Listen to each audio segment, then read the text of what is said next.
question of the day on TV3 right here on New Day. This bulletin is coming to you live from the news app here at Adesawe Kanda. On Facebook, we are live on TV3 Ghana and on DSTV's channel 279. My name is George Quinney. Top of the stories this hour.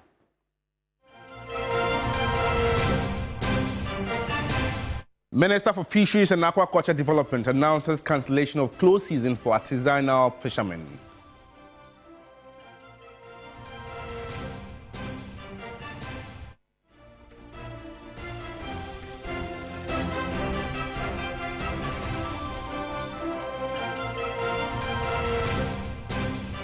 And the sector minister cancels the close season for the artisanal farmers.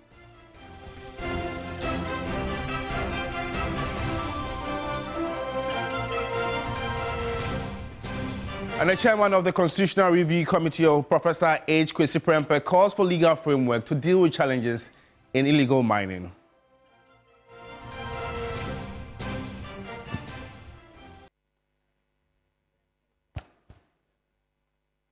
We have details of these stories and many more coming up in the next 20 minutes. If you spend your time with me, you can also get interactive with us. We are live on Facebook, TV3 Ghana.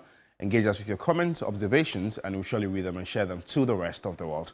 And now the Driver and Vehicle Licensing Authority, DVLA, will now be responsible for the collection and management of road tolls when they are reinstated later this year. This move follows discussions by state actors aimed at empowering state-owned enterprises to take charge of key aspects of the country's development. The government has scheduled the reintroduction of road toll collection after the previous administration cancelled it, citing vehicular traffic congestion at toll collection points. Before the suspension of the nationwide tolling system, the Roads and Highways Authority was responsible for collecting toll proceeds. However, under the proposed restoration, proceeds from road tolls will now be managed by the Driver and Vehicle Licensing Authority, DVLA, which will in turn report revenue figures to the government. Acting Chief Executive Officer of the DVLA, Nikwe Kote, confirmed the news, stating that plans are well advanced to operationalize the tolling system this year. Discussions still ongoing with regards to road toll. It is highly possible, highly possible, that DVLA will not be taking the road toll and they will report back to government. So, I mean, the structures are there. It's about blocking where the loopholes are to increase our revenue. Amendments are ongoing. Our issues will be laid very soon at the right time. We'll hold the press and tell you what the issues are, what the processes are, what will be expected of every citizen of Ghana to do for you to pass by the road toll new system coming. The acting CEO, along with some DVLA directors, paid a courtesy call on the Gamanche, Nitaki Tekochru II. The Gamanche urged DVLA authorities to collaborate with state security agencies to clamp down on reckless driving. Driving skills are acquired through learning, but many drivers bypass the proper training process and still obtain licenses. This practice must end. The DVLA must collaborate with security agencies to regulate the driving profession and ensure road safety. Security services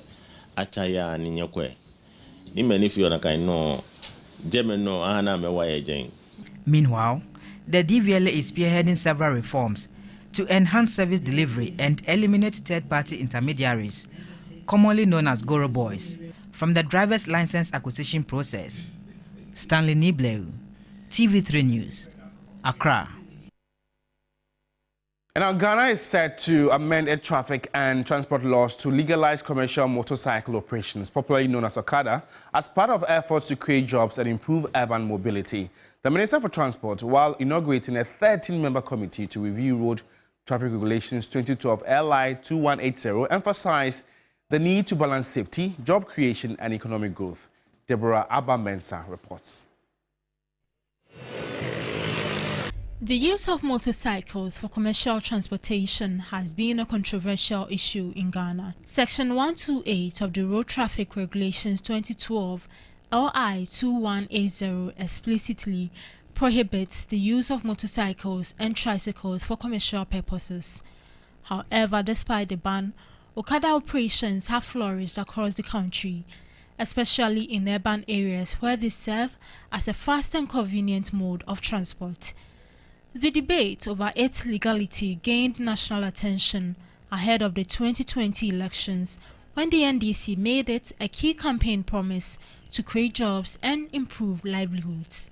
However, concerns over road safety, reckless driving and high accident rates have made successive governments hesitant to lift the ban. During the recent State of the Nation's address, President John Dramani Mahama signaled the government's intention to introduce a structured approach to regulate the sector. The formation of this committee marks a significant step towards that goal. We made a promise that we're going to amend the law that prohibits the use of motorcycles and tricycles for commercial purposes. So that is the portion of the law we are going to look at, to review it and allow the use of motorcycles and tricycles to be able to operate as a fee-paying service in the transport industry. And we will amend our laws to suit the Ghanaian conditions. So it might not be exactly what is happening in Rwanda, but it will be a true reflection of what Ghanaians want. Some Okada riders have expressed optimism about the government's decision to review the ban. They believe that legalization will provide them with more security and legitimacy in their work. You have to get license and roadworthy, and so when you legalize it for us, it will help us financially and it will protect us from that attacking from the police and stuff. And so I think when you legalize it, it will. Many of them which do not have the license, roadworks, and insurance. Sometimes when the police arrest you, they have to ask you all those things. But if the government can come inside and help with those who have been doing the car business, it shall be good. The committee's review is expected to shape the future of Okada operations in Ghana, with recommendations that could influence transport policy and urban mobility across the country. And now the Minister for Fisheries and Aquaculture Development, Emilia Arthur, has announced the cancellation of the closed season for artisanal fishermen for the 2025 fishing season. Speaking to fisherfolk in Tema, she emphasized that while artisanal fishers are exempt, industrial trawlers will still observe the 2-month closed season. Take a listen. Ghana's fisheries industry is estimated to provide direct and indirect employment to about 2 million people, with fish remaining a preferred source of protein for many. The closed fishing season was introduced by the previous administration as a management measure to allow fish stocks in Ghana's territorial waters to replenish. Scientists argue that the measure is crucial in curbing overfishing and addressing illegal, unregulated and unreported fishing practices, which have significantly contributed to the decline of fish species, especially small pelagics. The Minister for Fisheries and Aquaculture Development, Emilia Arthur, has announced the cancellation of the closed season for artisanal fishermen, but maintained that industrial trawlers must still observe the restriction. This move fulfills a campaign promise by President John Dramani Mahama to keep artisanal fishermen in business while strictly enforcing the long-standing tradition of not fishing on Tuesdays. We are modifying the existing management measure known as closed season. So closed season for semi-industrial and industrial fishes will remain as is. But for this year, 2025, we are not going to have a closed season for artisanal fishers. And I mean the fishers with canoes supported by outboard motors. There won't be closed season for them for 2025. To mitigate the impact on fish stocks, local scientists have been tasked with identifying and designating key areas in the Gulf of Guinea, including the buffer zone around Cape 3 Points, where fishing activities will be prohibited. The other thing is that closed season is a management measure, and we are saying that our scientific world should explore closed area. We are told that along the Western Region Ocean, there are parts around West Cape 3 Points where is a spawning ground for fish. So we are saying that they should just do their work, make sure that they identify the spawning grounds, and we have a closed area as part of our full implementation of marine protected areas. Ni Odamite, the chief fisherman of Tema, shared his perspective. It's a welcome agenda because we started a cruise season from 2019, but the brain behind the closure, we are not seeing it. So if this year the government and the ministry said they are not going to close with the artisanal, we welcome it. Meanwhile, Sector Minister Emilia Arta is calling on premix 4 committees established under the previous administration to account for all proceeds intended for community development. The thing is that when premix is sold and there's a profit, the profit, 47% of the profit goes to the landing beach committees. They use some for different things, but 53% of the profit is for community development.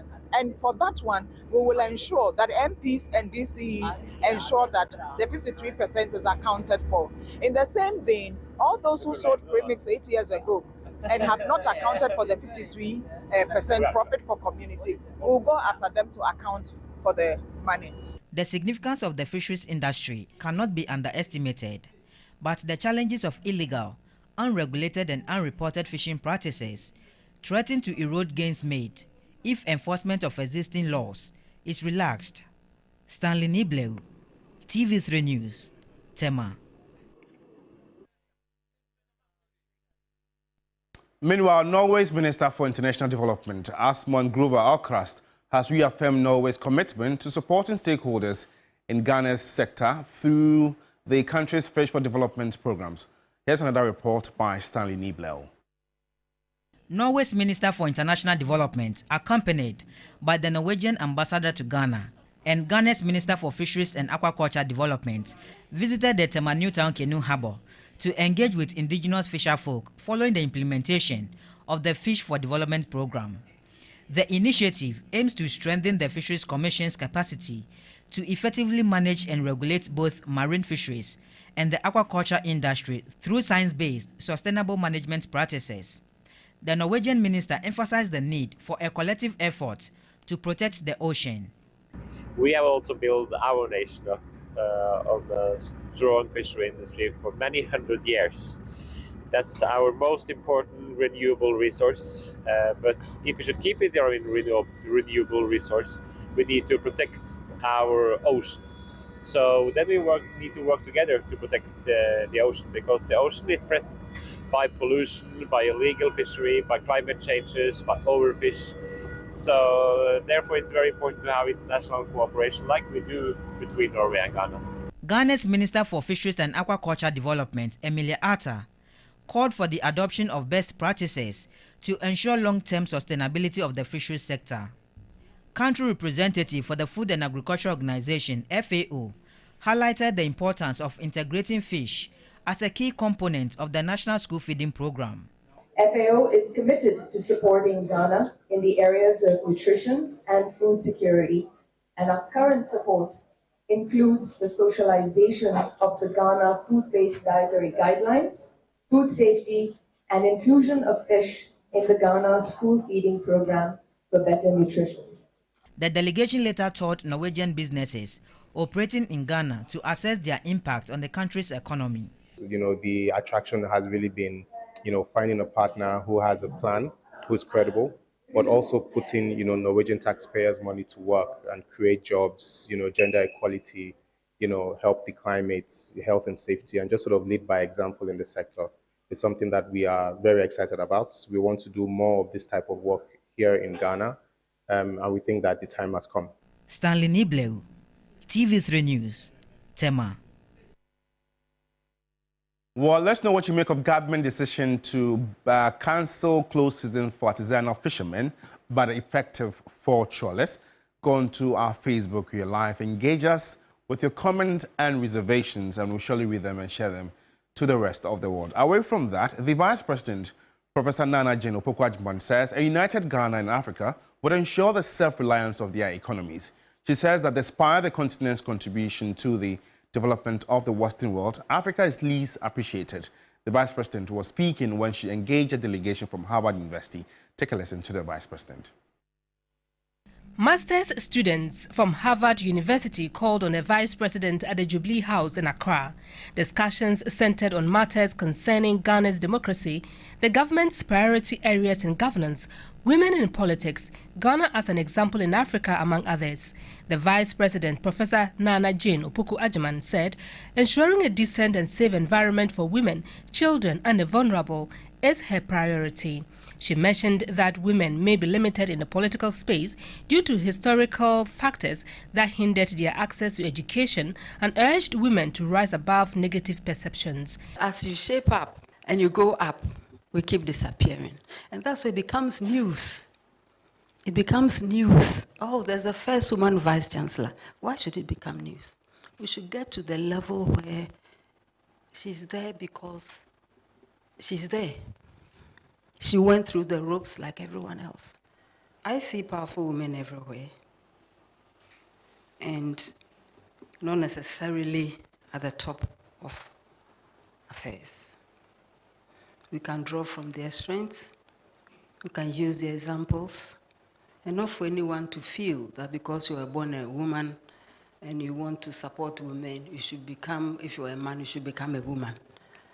I don't know how that helps. It's just something you have seen that is fair, that is not fair, that you are talking about in order to change it to affect many people. The vice president also stressed the need for Ghana and Africa as a whole to unite in order to become self-reliant. Now, I've heard the president of the country you are studying in slashing aid. One of the questions we have now, he hasn't asked himself, how much leaves our continent to his country? He hasn't asked himself that. They think it's just charity. It is not. At the right time, we'll also take action.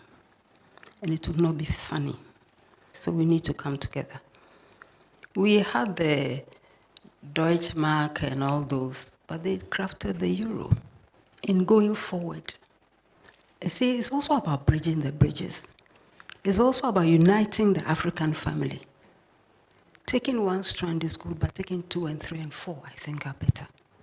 So we need to reach out to many more. If we don't, and it's a concentration on one country, we will not solve the problem. Well, in more news this morning, Parliament has commenced debate on the 2025 budget statement that was delivered to the House by the Finance Minister on March 11. While the minority MPs say the budget lacks credibility as it does not seem to address job creation and growth, the majority MPs argue that it is a people-centered budget. A criminally mismanaged economy in the words of President Mahama produced economic growth of 5.7% in 2024. The reset economy is projecting to grow at 4%.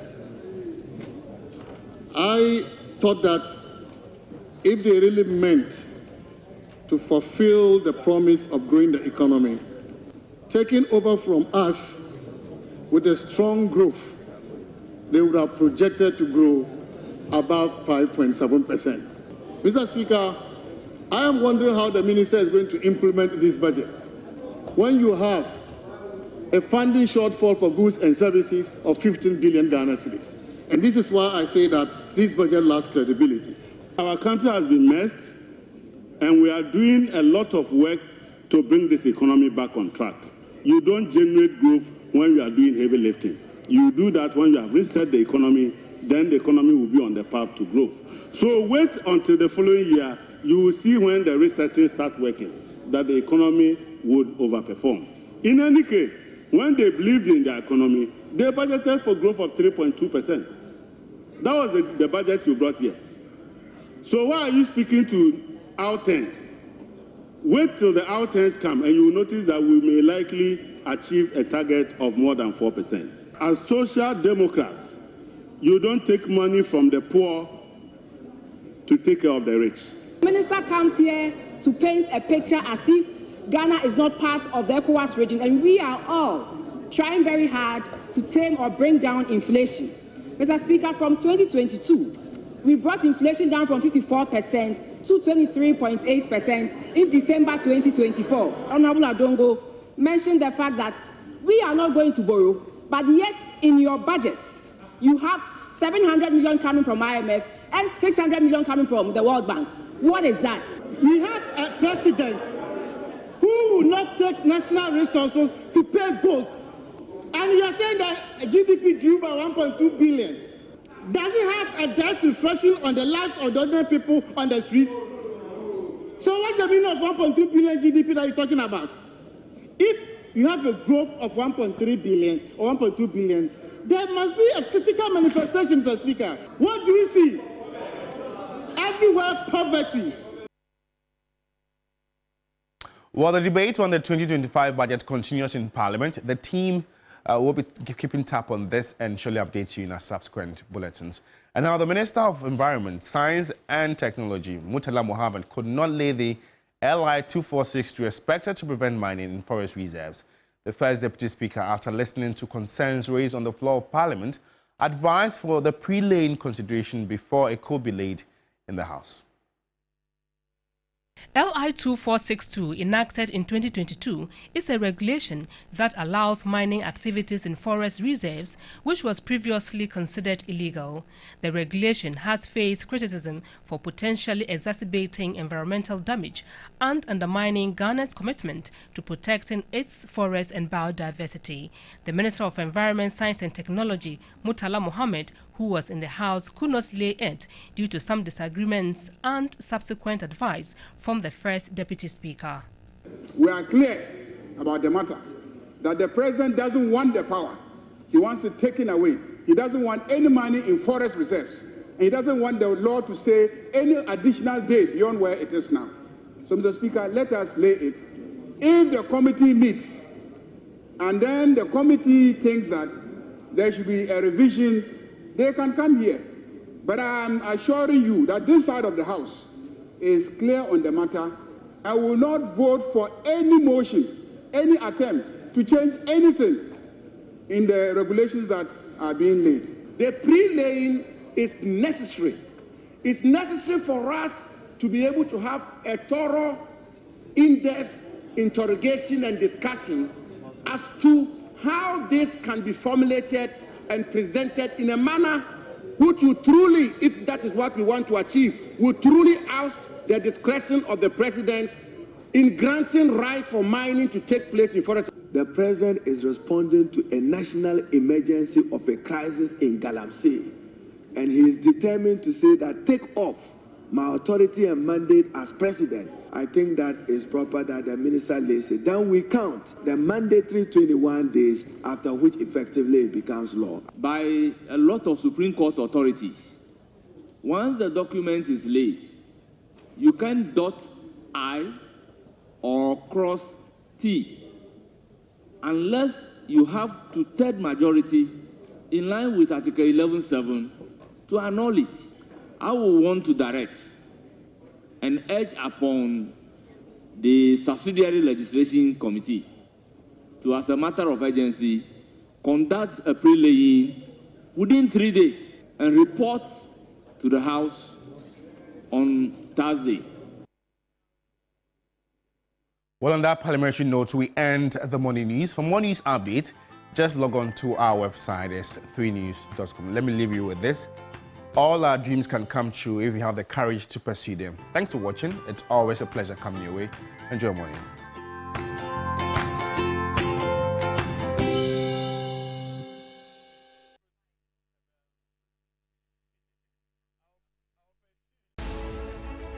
The news that matters most is the news that hits closest to home. When it breaks, we are there. If it touches your family, your city,